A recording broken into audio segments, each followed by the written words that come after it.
Hey guys, welcome back to my YouTube channel. If you're new here, hi, I'm Jyotirmayi, a second year MBBS student from KMCRI Hubli. Today is a pleasant Sunday morning and come get to know me better. This video is going to be a Q&A where all your questions are going to be answered. So without any further ado, let's get into the video. I'm going to be answering the questions that have come up below my community post and also a few FAQs that you guys ask below my general videos usually. So first question is from Navya Shri, best YouTube channels for physiology. So hi Navya, I have already answered this question in my previous video, but I'll also answer it here.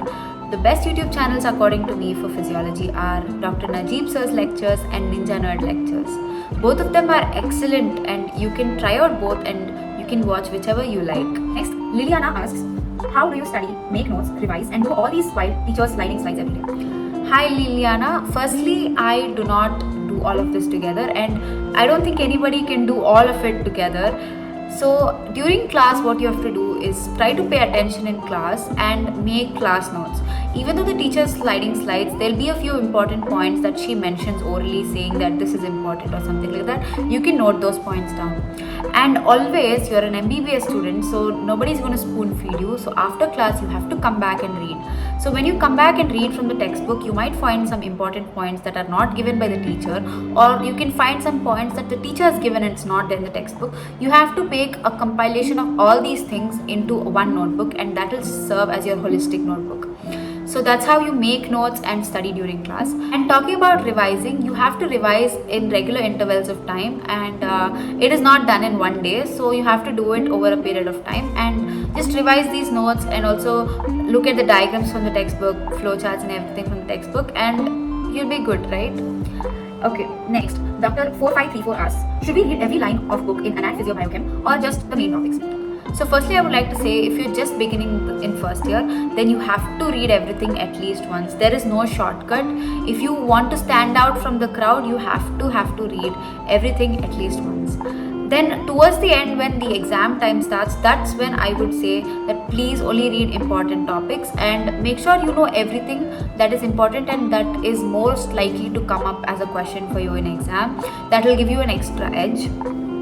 Okay, next, Dumb.05 asks, anatomy is killing me. So I know in the beginning you might feel like anatomy is so hard. Firstly because you might feel it is quite time consuming to study. Like you don't have time to study physio or biochem just because you're stuck with anatomy, you're trying to understand. That happened to me too, you're not alone, don't worry. But just my suggestion would be that don't give up in the beginning and please keep putting your efforts towards it. At the end, anatomy will be such a beautiful subject for you. I'm pretty sure you will come into terms with that subject. Next, Kavya asks, do a video on your NEET journey. So hi Kavya, and about my NEET journey, there is one video put up on my YouTube channel that is just a few clips about all the important and things that happened during my first year.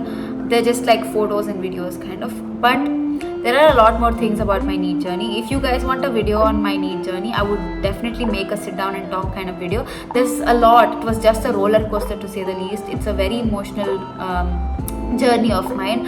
If you really want to know about it, I would definitely love to make a video about it. So comment down below guys. If a lot of people want to watch a video like that, I'll definitely make that out. Next, Reshma asks, please suggest best test series Akka. So Reshma, I think you're asking about NEET test series and I would suggest you to use Akash test series. They're really good and I think they're at par with the NEET pattern of exams. Also you can use Sri Chaitanya test series, but I would recommend Akash test series over Sri Chaitanya test series because in Sri Chaitanya test series what happens is in biology especially, they give some weird questions out of the box and that is never going to come in NEET and you will panic when your bio score goes low, right? So NEET test series ke liye, I think Akash test series is the best. You can also try Allen test series, but Akash is the best. Next, Subha Sankari asks, how to adjust with roommates when they are toxic, like they're always comparing with you. So hi Subha, and this question is a very interesting question. I have not figured it out yet, but I would say a few things that help me a lot in this aspect is that just ignore the toxicity.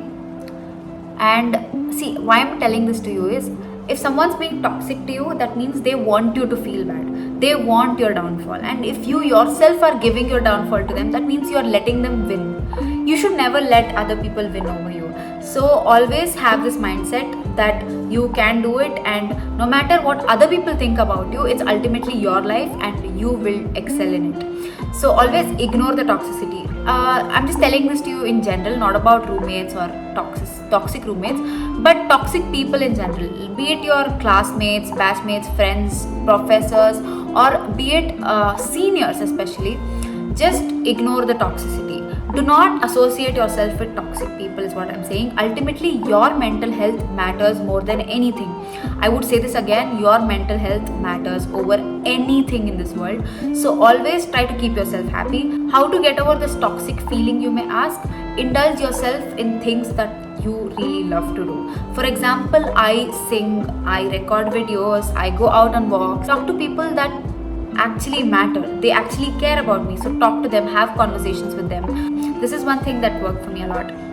I just tried to find my place instead of being stuck in a place that I do not like, right? So do this. This is very important. IMN asks, how to manage boards in NEET? So basically remember that boards and NEET are not two distinct entities. They go hand in hand. Boards and NEET has the same syllabus. It's just about the pattern of exam that is different. Boards is more theoretical and NEET is MCQ based. So learn the concept. The common ground for both is concept. So learn the concept and you can write theory and you can solve MCQs as well. If you ask me preference, I would say prefer learning NEET over boards, because boards doesn't matter a lot. Ultimately, now that I look back, boards was just a gate to cross. There was nothing really important associated with boards. But NEET is like, it decides your life, right? So focus on NEET until the end, and 1 month before the boards, practice writing. That is important, so that you don't feel like you're writing for the first time and you feel lazy to write. So just 1 month before boards, practice writing answers. That will help you. You can do good. Next, Yashu asks, how to remember anatomy? How to remember anatomy is a very vague question, but try to repeatedly read anatomy. That will help you. That is the most important tip that I would give. Repeated revision will help you to grasp the concept and by heart whatever you have to by heart. A few things are by hearting ultimately in anatomy. So repeated revision is what will help you. Next, how to make notes in notebook. So you can watch my video on how to make notes effectively. So the same thing applies to even taking paper notes or hard copy notes. I will show you an example. So basically in my first year, I was not very good in making notes on paper. But when I came to my second year, I thought to fix that out because pen paper notes are very effective. So I started making pen paper notes for some subject, and I'll show you my notes. So you can see here that I've divided the page into half. It's the same thing that I've told in my previous video also, that divide and write, make it neat, draw flowcharts like this, draw diagrams, write some points in different colors which are important. So your notes should basically look neat and tidy and you should feel like reading them again. Now if I look at my notes and if I find something like a diagram like this, I try to understand it, and if I don't remember it, I'll go back and read that topic. So just make notes interesting. Like look at this diagram, it's just so cute, I feel. So you can just do that, right? So making notes on paper is also the same thing. Just make concise notes in points with a lot of flowcharts, diagrams, and make notes that you will understand. Ultimately you're only going to read those notes. Make them neat and tidy so that you can reread the notes again and again. So that's it, that's general note taking. So Kavya asks suggestions for NEET 2025. So firstly, I would like to say all the best for NEET 2025. The competition is so huge that I just wish the best for you. Hope you do really, really good. Suggestions, if you would ask me, I would say for physics, solve a lot of questions and solve relevant questions. Don't just go to high level books. Don't go to advanced, JEE advanced questions and just solve them and be like, I am doing good. Don't do that. Solve basic questions only. Solve all the questions. For again, for physical chemistry, it's the same. Just solve questions and also read the textbook, because assertion reason comes from textbook. Then for organic, inorganic, just read NCERT, nothing more or less than that. And biology, obviously, just read NCERT properly.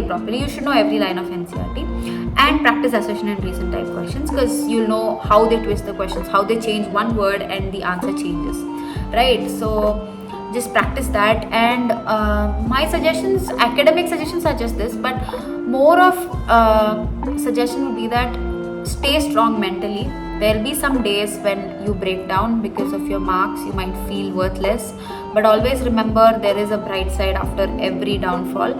So do not give up, just have that confidence in you. You can definitely do it, so just stay strong. Next, Ivan asks, hi, I'm Ammu. I'm currently in Infinity Learn Sri Chaitanya online batch, but I feel like I made a wrong decision as I'm not able to score more than 600. My score weekly IELTS is 400 to 500. Please share some tips and strategies for me. First of all, Ammu, 400 to 500 is your score currently, and there's still time. Do not feel disheartened. But the thing is, please give your 100%. Make sure you know what you're doing wrong. Make sure you rectify mistakes and do not commit the mistakes again and again. That would be my suggestion to you. Make an error notebook. I'm pretty sure you know what an error notebook is, and try to not make the same mistake again and again. And even if you have 20 to 30 marks improvement in every IELTS, you will definitely succeed. Don't worry much. But online batch always, I think, is a little bit less effective compared to offline batch. So do not regret your decisions, because ultimately, let me tell you something, it's about you. It's not about the institute that you choose. Obviously, you might feel that a few teachers are very substandard, they don't teach you properly or something like that, but it's always up to you. You have to find the alternative to it, and so you have to cope with it. So it was your choice to join Infinity Learn, right? So you have to adjust and cope with everything. Next, it would be very helpful if you know someone currently in grade 12 in Infinity Learn by Sri Chaitanya. I'm so sorry, Ammu, I don't know anyone from Infinity Learn Sri Chaitanya as such. I know a few people who are doing offline Sri Chaitanya, but not anyone who's doing Infinity Learn online. So those were the questions that came up below my community post, and now I'm going to be answering a few FAQs that generally people ask me, be it my juniors or comments below my general videos.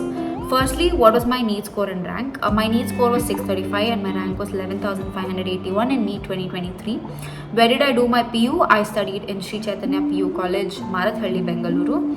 Then what was my board's percentage? My 10th board percentage was 98.2% and my 12th board percentage was 95.8%. People ask me what my first year percentage was. My first year percentage was 78.33%, anatomy 80%, physiology 77% and biochem 78%. So a few people asked me about tips for biochemistry and how to study biochemistry. Why didn't you make a video on biochemistry? You made on anat and physio. So see, firstly, let me tell you, I already told you that biochem is not my favorite subject and I haven't studied biochemistry religiously. So I felt like it's unfair for me to give advice on something that I haven't done. I know that you can study biochemistry in such a way and you can ace biochemistry, but that doesn't mean I can advise you guys because I have not done it personally. So if you still want a video on it, I can make, but I just don't know how much justice that video will do. So yeah, that's it. You can comment if you want that video. Next, people ask me what note-taking apps do I use. So before I used to use GoodNotes and OneNote, but recently I've switched to ColaNote. ColaNote is a free application and it's really good. It has all the features of GoodNotes and very smooth. So I like ColaNotes right now, so you can try that out. Next, a few people ask me what iPad do I have. I have iPad 4th generation, iPad Air 4th generation. Yeah, some people below my physiology video had commented about reading Shambulingam. I feel Shambulingam is a substandard book. Please don't read Shambulingam. Read GK Pal. Even though if it's hard, try to read GK Pal. Don't settle for Shambulingam is what I'm saying. Because at the end, you'll regret reading Shambulingam. Okay? If you just want to pass, if passing is your goal, I mean, that should not be. You're going to be a doctor. But for people like that, you can do what you like. I mean, you can listen to your seniors read Shambhalingam, but I'm saying you that please don't read Shambhalingam. A few people ask me if taking Marrow or Prep Ladder is important in first year. No, please don't take Marrow or Prep Ladder immediately. Like, you just joined first year, you don't need Marrow or Prep Ladder. If you really want to take it, you can take it after your third internals. You can use it as a revision source for your final exams. That's it. And a few people have also asked if you have to read Grey's Anatomy in first year. Grey's Anatomy is a very extensive book, so I think that's not required for first year MBBS. It's a PG level book. You can read it for PG if you're doing PG in anatomy. And a few people have asked how important is attendance in first year. I would say please do attend all the classes. Attendance is very important. So maintain the minimum amount of attendance. Obviously have fun, bunk a few classes, but maintain attendance. Don't, getting detained just because of attendance is going to be a big regret in your life. So maintain attendance. And then a few people have asked, are these minor periodic tests, unit tests important and everything? Yeah, they are important. Usually professors will say you that these marks will be counted for internals and all. Let me tell you, they won't be counted for internals or anywhere. But preparing for these tests serves as a source of revision for you, so that you can understand concepts and you can be up to date. So always grab these opportunities and study properly. Do not expect results, but just give your efforts. That is what I would say. That's it for today's video. I hope you guys got to know a lot more about me and all of your questions have been answered. But if you have missed to ask any questions for this Q&A video, please do comment down below. You can ask and I will definitely reply to all the comments in the comment section. So my one request is that please do comment some video ideas about what you want to watch in the future from my side. I would definitely love to make those videos. That's it for today's video, guys. Bye. Thanks for watching.